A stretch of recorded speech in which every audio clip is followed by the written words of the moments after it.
জ্বালানি সংকটে আরও রুগ্ন হচ্ছে উৎপাদনমুখী শিল্প খাত। সময় মতো পণ্য ডেলিভারি দিতে না পারায় ক্রয়াদেশ হারাচ্ছে বাংলাদেশ।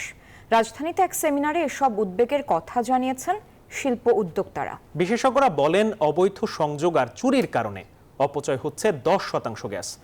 অন্তর্বর্তী সরকারের দুই উপদেষ্টা জানান, দুর্নীতি বন্ধে জ্বালানি কেনার প্রতিযোগিতা উন্মুক্ত করছে সরকার। নজর দেয়া হচ্ছে নবায়নযোগ্য জ্বালানিতেও।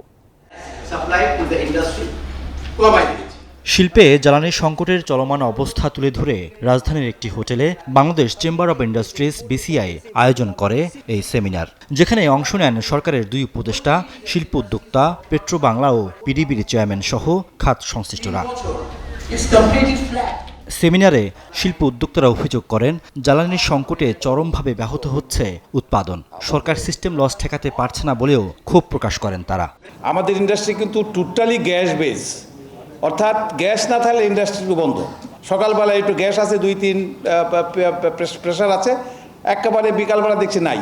তাতে করে দেখা যাচ্ছে যে যখন প্রসেসে মালগুলো থাকে টোটালি ড্যামেজ হয়ে যায়। অর্থনীতি ঠিক রাখতে হলে ইন্ডাস্ট্রিতে আনইন্টারাপ্টেড গ্যাস সাপ্লাই ও রিজনেবল প্রাইসে এনশিওর করার কোনো বিকল্প নেই। সাভারে আপনারা জানেন একটা ট্যানারি শিল্প পার্ক আছে, সেখানে 2টা রোলস রয়েস গ্যাস জেনারেটর আমরা গত 3 বছর ওই প্লাস্টিক দিয়ে ঢেকে রেখেছি, কারণ গ্যাসের প্রেশার পাই না।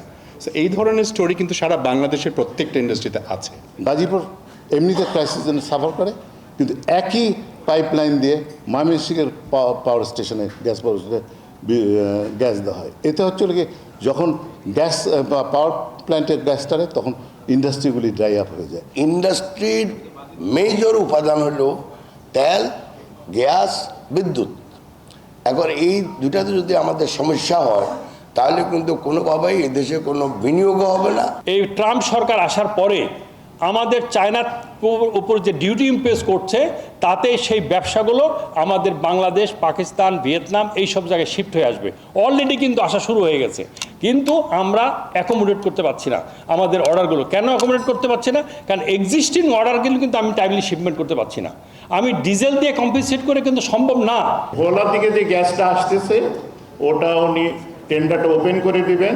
অতএব যারা আমরা ভোলার গ্যাস ইউজ করতে চাই তারা সেটা ইউজ করতে পারবো। আপনার যদি গ্যাসটা যদি না হয়, প্রোডাকশনটা যদি কম হয় স্যার, বাজারে একটা মার্কেটে ন্যাচারালি দেয়ার মাইট বি একটা সাপ্লাইয়ের সংকট হবে। সাপ্লাই বাজারে আমি যদি বেশি বিক্রি করতে না পারি, আমার আর্নিংটা কম হবে। আর্নিং কম হলে স্যার আমি আবার এলসি করতে পারবো না। এলসি কম হলে আমি ডেফিনেটলি আমি এই প্রোডাকশনটা এটাতে আনতে পারবো না। সো দেয়ার ইজ একটা সাইক্লিকের এই অবস্থার মধ্যে থাকে স্যার। গবেষণার প্রতিবেদনে উদ্যোক্তাদের এসব অভিযোগের বাস্তব চিত্র তুলে ধরেন জ্বালানি বিশেষজ্ঞ ডক্টর ইজাজ হোসেন। বলেন, প্রায় 10% গ্যাস চুরি হয়ে যাচ্ছে, যার মূল্য বছরে প্রায় $1 billion. Double million offer, Walton fridge কিনে পেতে পারেন 20 লক্ষ টাকা, রয়েছে কোটি কোটি টাকার নিশ্চিত উপহার। এই যে কয়েকটা জায়গা, গাজীপুর, সাভার, আশুলিয়া আর নারায়ণগঞ্জ, এইগুলা হাব, ইন্ডাস্ট্রিয়াল হাব, এইসব জায়গায় একটা কনজেশনের মতো আছে। এইসব জায়গায় হয়েছে অনেক ইন্ডাস্ট্রি বিল্ড করার কারণে ওখানকার গ্যাস ফ্লো ঠিক মতো আসে না, বিকজ পাইপলাইন তো বেশি নিতে পারবে না unless you can give a lot of pressure over there. So এখানে আপনার যেটা দরকার হচ্ছে এই কয়েকটা জায়গায়, হ্যাঁ, মাননীয় উপদেষ্টা, আপনি তিতাস পেট্রো বাংলার সাথে কথা বলে এই জায়গাগুলোকে রেশনালাইজ করা হোক। এ খাতের সংকটের কথা স্বীকার করেন রাষ্ট্রায়ত্ত প্রতিষ্ঠান পেট্রো বাংলা ও পিডিবির চেয়ারম্যান। গ্যাসের অবৈধ সংযোগ বন্ধে শিল্প উদ্যোক্তাদের সহযোগিতাও চান তারা। বিদ্যুৎ এবং শিল্প খাতের এই বন্টনের ক্ষেত্রে আমি অবশ্যই আমার বিজনেসের জন্য যারা সর্বোচ্চ প্রাইস দিচ্ছে, যে শিল্প খাত 30 টাকা 31 টাকা, তাকে প্রায়োরিটি দিয়ে আমি বন্টন করতে পারি। আমার অবস্থান থেকে এর চেয়ে বেশি বলা সম্ভব নয় আপনাদেরকে। কয়লার যদি 6.5 থেকে 6,000-এর মতো আমরা চালাতে পারি, তখন হয়তো আমাদের গ্যাসের বর্তমান যে সাপ্লাই আছে এখানে অল্প কিছু অ্যাডজাস্ট করে হয়তো আমরা স্বাভাবিকভাবে বিদ্যুৎ সরবরাহ ব্যবস্থাটাও চালু রাখতে পারবো। জ্বালানি উপদেষ্টা জানান, সংকট ও দুর্নীতি বন্ধে জ্বালানি ক্রয়ে উন্মুক্ত প্রতিযোগিতায় যাবে সরকার। আর সরকারের উপর নির্ভরশীল না থেকে নবায়নযোগ্য জ্বালানিতে মনোযোগী হওয়ার তাগিদ দিয়েছেন বাণিজ্য উপদেষ্টা।